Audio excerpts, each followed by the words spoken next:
नमस्कार विद्यार्थी मित्रांनो, या भागामध्ये आज आपण B.Ed फर्स्ट इयरचा सेमेस्टर सेकंड यामधील युनिट सेकंड सप्रमाणता आणि विश्वसनीयता या संदर्भातले काही आपण प्रश्न बघणार आहोत. त्यालाच व्हॅलिडिटी आणि रिलायबिलिटी असं म्हटलं जातं. द असेसमेंट ऑफ लर्निंगचं युनिट सेकंड ए यामधील आपण काही प्रश्न बघूया. पहिला प्रश्न आहे, खालीलपैकी चांगल्या मूल्य निर्धारण साधनाचे निकष नाही. याच्यामध्ये ऑप्शन दिलेले आहे अ सप्रमाणता, ब विश्वसनीयता, क व्यक्तिनिष्ठता, ड भेदभावक्षमता. या प्रश्नाचं योग्य उत्तर आहे क व्यक्तिनिष्ठता. हे एक निकष चांगल्या मूल्य निर्धारण साधनाचे नाही आहे. निकष हा वाला निकष नाही आहे. तर सप्रमाणता, विश्वसनीयता, भेदभाव क्षमता, पर्याप्तता, उपयुक्तता हे अशा वेगवेगळे प्रकारचे निकष हे चांगले मूल्य निर्धारण साधनाचे निकष आहे. तर यामधील योग्य उत्तर आहे व्यक्तिनिष्ठता, जे चांगल्या मूल्य निर्धारण साधनाचे निकष नाही आहे. पुढचा प्रश्न बघूया. जी गोष्ट तपासण्यासाठी एखादी कसोटी तयार केली जात असेल व नेमकी तीच गोष्ट त्या कसोटीने तपासली जात असेल तर ती कसोटी डॅश आहे.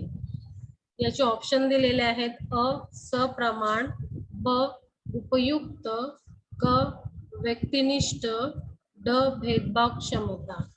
तर या प्रश्नाचं योग्य उत्तर आहे अ सप्रमाण.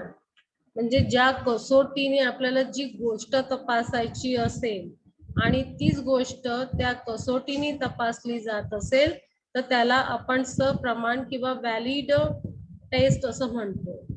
तर यामध्ये याचं योग्य उत्तर आहे अ सप्रमाण. पुढचा प्रश्न आहे, खालीलपैकी कोणते घटक सप्रमाणतेवर परिणाम करतात? परिणाम करणारे कोणकोणते घटक आहे या संदर्भात काही सब ऑप्शन दिलेले आहेत. पहिला आहे परीक्षेचे माध्यम, दुसरा आहे प्रश्नांची क्लिष्ट भाषा, तिसरा आहे उत्कृष्ट दर्जाचे प्रश्न, चौथा आहे उद्दिष्टांवर आधारित नसलेले प्रश्न आणि पाचवा आहे संदिग्ध सूचना. तर याचे हे सब ऑप्शन दिलेले आहे. या प्रश्नाचं योग्य उत्तर आहे ब. ब मध्ये पहिला, दुसरा, चौथा आणि पाचवा हे परिणाम करणारे घटक आहे. आणि तिसरं ऑप्शन जो दिलेला आहे की उत्कृष्ट दर्जाचे प्रश्न, हा पार्ट नसला तरी सप्रमाणतेवर परिणाम तो घटक त्या सप्रमाणतेवर परिणाम करत नाही. कारण की कसं असतं की जी आपण टेस्ट बनवली आहे ते कोणत्या माध्यमात बनवली आहे, इंग्रजी, मराठी, हिंदी. प्रश्नांची क्लिष्ट भाषा जी आहे एकदम अशी साधी सोपी असायला पाहिजे, गुंतागुंतीची नको. उद्दिष्टांवर आधारित नसलेले प्रश्न, काही असे प्रश्न टाकायला पाहिजे जे उद्दिष्टांवर आधारित नाही आहे. आणि संदिग्ध सूचना, या सगळ्या गोष्टी सप्रमाणतेवर परिणाम करतात. फक्त उत्कृष्ट दर्जाचे प्रश्न हे त्याच्यावर परिणाम करत नाही. तर या प्रश्नाचं योग्य उत्तर आहे ब. आपण पुढचा प्रश्न बघूया. एखाद्या कसोटीचा वापर निरनिराळ्या वेळी केला तरी मापनात सुसंगती आढळते तेव्हा ती कसोटी डॅश आहे. तर याचे ऑप्शन दिलेले आहेत अ सप्रमाण, ब विश्वसनीयता, क व्यक्तिनिष्ठ, ड भेदभावक्षमता. तर या प्रश्नाचं योग्य उत्तर आहे ब विश्वसनीयता.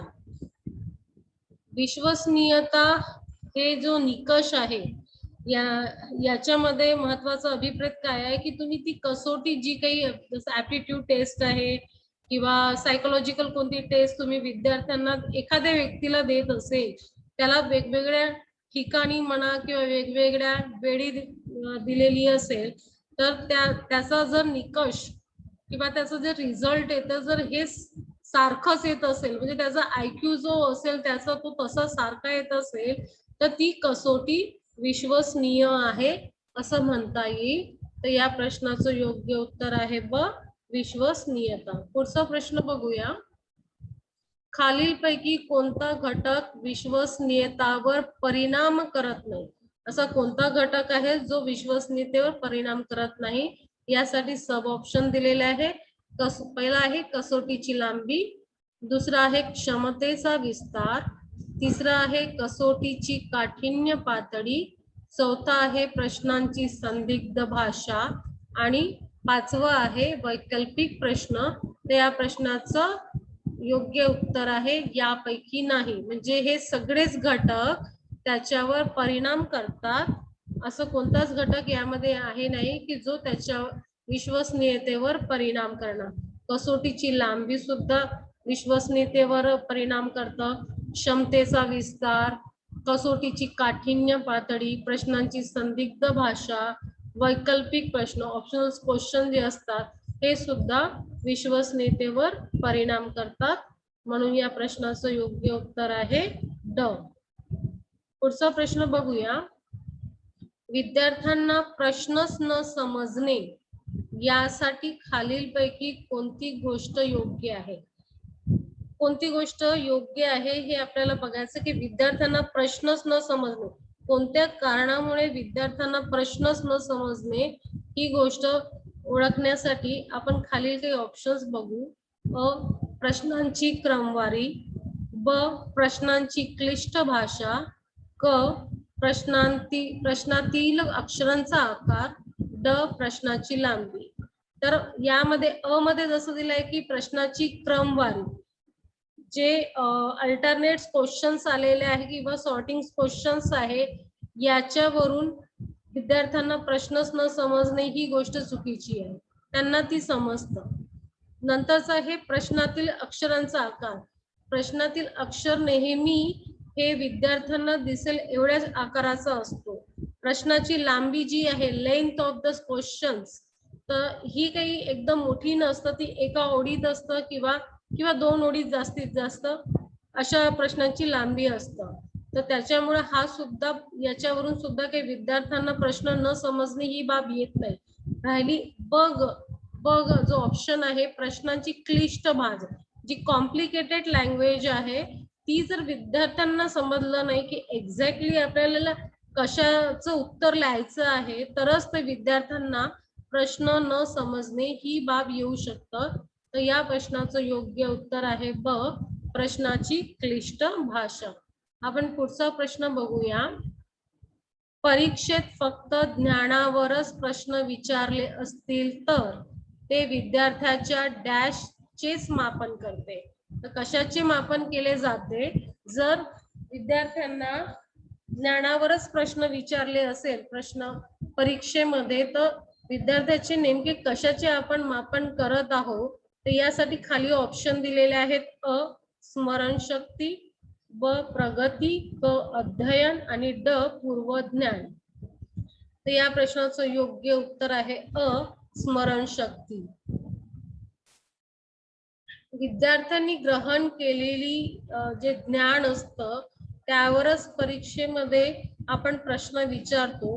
म्हणजेच आपण विद्यार्थ्यांनी जे आकलन केलेले आहे किंवा ते स्मरण केलेले आहे त्या प्रश्नाचे उत्तर हे करण्यासाठी आपण विद्यार्थ्यांचं स्मरणशक्तीचेच मापन करत असतो असं त्याचा अर्थ होतो.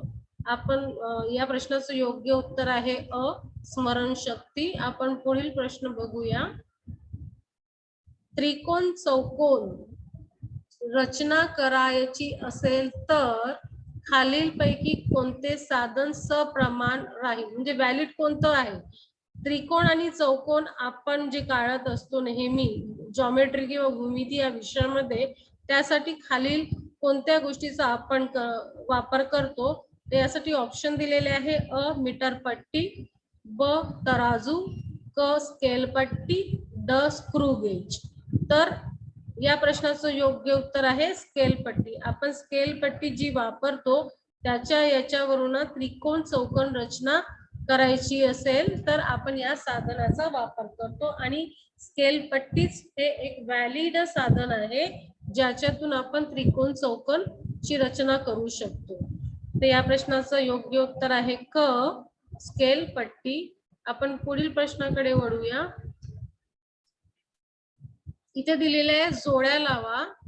तर यामध्ये पहिले ऑप्शन दिलेले आहेत बघा. पहिला आहे परीक्षा नळीचा व्यास, दुसरा आहे कापडाची लांबी, तिसरी आहे कागदाची जाडी आणि चौथं आहे नोटबुकाची लांबी रुंदी.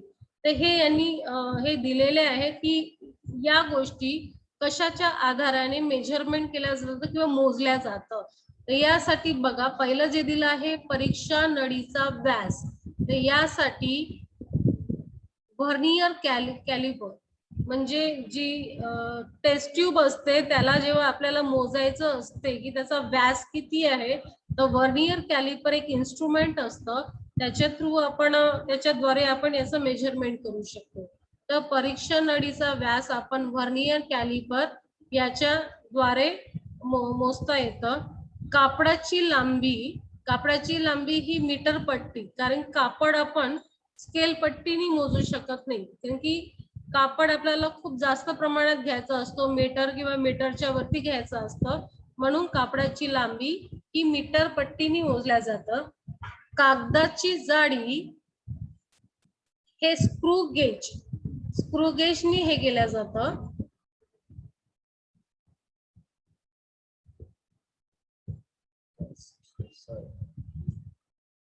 कागदाची जाडी ही स्केल पट्टीने मोजल्या जातं आणि नोटबुकची लांबी रुंदी ही स्क्रू गेजनी मोजल्या जातं. तर हे याचे ऑप्शन्स आहे आणि या प्रश्नाचं योग्य उत्तर आहे क, ज्यामध्ये पहिल्या याचं परीक्षा नळीचा व्यास हे व्हर्नियर कॅलिपर थ्रू होतं, कापडाची लांबी हे मीटर पट्टीने होतं, कागदाची जाडी हे स्केल पट्टीने मोजल्या जातं, नोटबुकची लांबी रुंदी ही स्क्रू गेजनी मोजल्या जातं. तर या प्रश्नाचं योग्य उत्तर आहे क. आपण पुढील प्रश्नाकडे वळूया. सप्रमाणता निकषालाच डॅश असेही म्हणतात. तर यामध्ये दिलेला आहे वैधता, दुसरं आहे उपयुक्तता, क आहे पर्याप्तता आणि ड यापैकी नाही. त्यापैकी कोणतं ऑप्शन असं बरोबर आहे की सप्रमाणलाच निकषालाच आपण काय म्हटलं जातं वैधता, व्हॅलिडिटी. तर सप्रमाणला एक दुसरा शब्द कोणता आहे वैधता. तर या प्रश्नाचं योग्य उत्तर आहे अ वैधता. आपण पुढील प्रश्नाकडे वळूया. एखाद्या कसोटीद्वारे ज्या क्षमतेचे मापन करायचे ठरविले आहे त्याच क्षमतेचे अचूक मापन करणाऱ्या निकषाला डॅश म्हणतात. म्हणजे एखाद्या कसोटीचे मापन करायचे असेल ज्या क्षमतेने म्हणजे ज्या इफोर्ट्सने आपल्याला त्या कसोटीचे मापन करायचे आणि त्याच क्षमतेचे आपण जर त्या कसोटीद्वारे मापन करत असेल तर त्या निकषाला आपण काय म्हणतात. तर यासाठी ऑप्शन दिलेले आहे अ सप्रमाणता, ब उपयुक्तता, क पर्याप्तता, ड विश्वसनीयता. तर असे 4 ऑप्शन दिलेले आहेत. या प्रश्नाचं योग्य उत्तर आहे सप्रमाणता. म्हणजे ज्या कसोटीद्वारे आपण ज्या क्षमतेचे मापन करतो तेच क्षमतेचे मापन अचूक जर येत असेल तर त्या निकषाला सप्रमाणता असे म्हणतात. तर अशा प्रकारे मी इथे सप्रमाणता आणि विश्वसनीयता या 2 टॉपिकवर प्रश्न काढण्याचा प्रयत्न केलेला आहे जे तुम्हाला ऑनलाईन एक्झाम साठी महत्वपूर्ण राहील. तर धन्यवाद.